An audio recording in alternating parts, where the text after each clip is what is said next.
Ang mga pinakamalalaking balita ngayon. Monster ship ng China patuloy na nagpapaalala ng pangamba sa West Philippine Sea. Lalaki patay sa pamamaril ng riding in tandem. At President Bongbong Marcos inanunsyo ang 6.326 trilyon na alokasyon sa 2025 budget.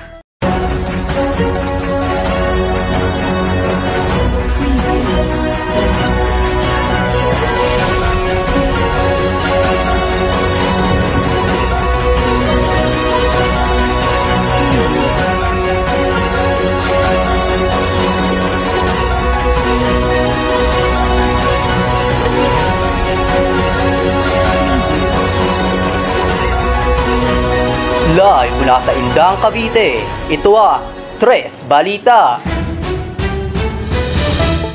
Magandang araw Luzon, Visayas at Mindanao.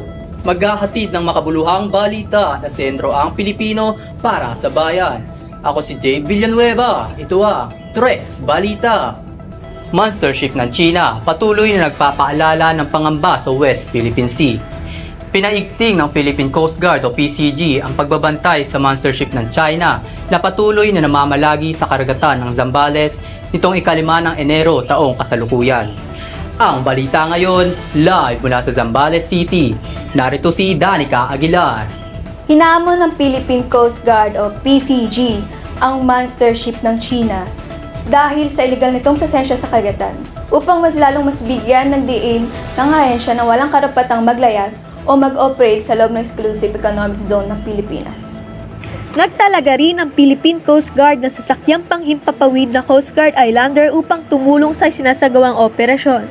Kasabay ng pagbabantay ng BRP Cabra sa barko ng Chinese Coast Guard na may numerong 5901. Ayon kay Commodore Joy Tariela, ang sasakyang panghimpapawid ay tinalaga upang magdokumento ng anumang posibleng insidente, kabilang ang sinadyang pagbangga ng barko ng Chinese Coast Guard, at upang tiyakin na agad may sasagawa ang rescue operations kung kinakailangan.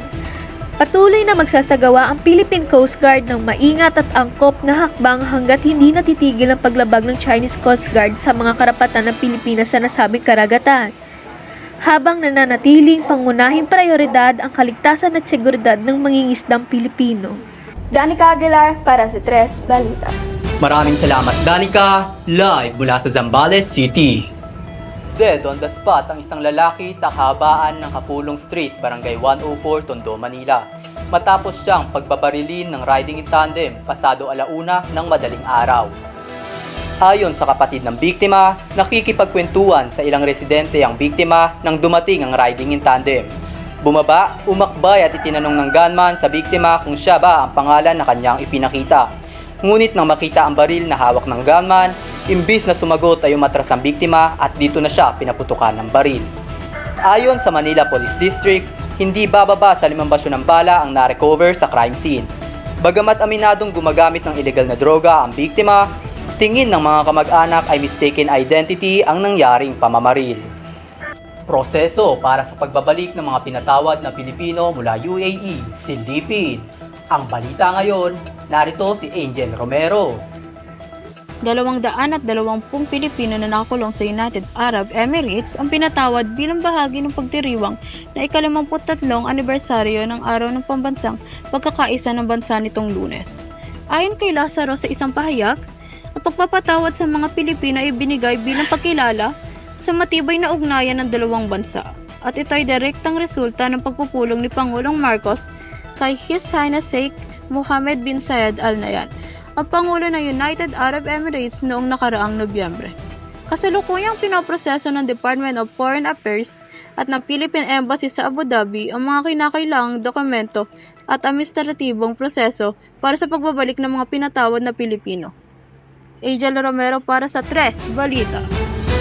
Susunod, President Bongbong Marcos inanunsyo ang 6.326 trilyon na alokasyon sa 2025 budget. At Jack B, hiwalay na! Lahat ng yan sa pagbabalik ng Tres Balita.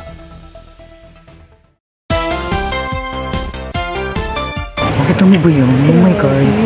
Gugutom ako ng bang pwedeng kainin sa kantin. Boto niyo po. Salamat po. Salamat po. Thank you po. Ang daming kandidato ngayong eleksyon na, no? Parang ang hirap pumili. Totoo. Pero hindi naman kailangan maging mahirap. Basta siguro mag-research lang tayo. Pero paano mo malalaman kung sinong karapat-dapat? Simple. Kilalanin natin ang mga kandidato, alamin ang plataforma nila at nagawa nila para sa bayan. Tingnan mo to.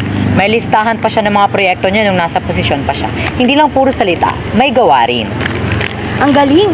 Pero dapat din sigurong iwasan ang mga puro pangako lang, ano? Tama. Bumoto tayo kasi base sa katotohanan, hindi dahil sa sikat sila o sa mga sinasabi nila. Salamat sa tips, ha? Ngayon alam ko na ang gagawin ko. Ang boto ko para sa bayan. Ganoon dapat. Tandaan mo palagi, matalinong pagboto kasi ang susi sa ating magandang kinabukasan. Tara na nga. Tara. Ikaw ang boto, ikaw ang pagbabago.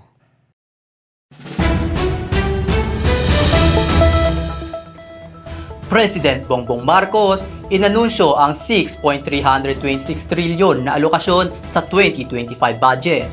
Ang balita ngayon, narito si Sairi Samson. Matapos ang matinding proseso, nilagdaan ni Pangulong Ferdinand Marcos Jr. ang pambansang budget sa 2025 sa ikalawang huling araw ng 2024 na nagtatakda ng 363.24 bilyong alokasyon para sa program appropriations. Sa ilalim ni Pangulong Marcos, umabot ang anong program appropriation sa 807.16 billion para sa 2024 na higit pa sa 3 beses ng pinakamataas ng UA na naaprubahan ni dating Pangulong Duterte. Bukod dito, nakatanggap ng batikos ang pagpapalawak ng program appropriations dahil sa pagsasama ng mga mahalagang proyekto, lalo na sa sektor ng infrastruktura, transportasyon at isang bahagi ng budget na dapat ay inilaan sa UA ng 2024. Ang mga proyektong ito ang navito kaya ikinokonsidera na itong naglaho na sa 2025 budget. Binanggit ni Presidente Bongbong Marcos ang pinakamalaking pagbabawas sa kanyang presidency nang i-veto ang 194 billion sa pambansang budget para sa 2025. Mula sa orihinal na 6.352 trillion, ang 2025 budget ay bumaba sa 6.326 trillion. Sairi Samson para sa Tres Balita.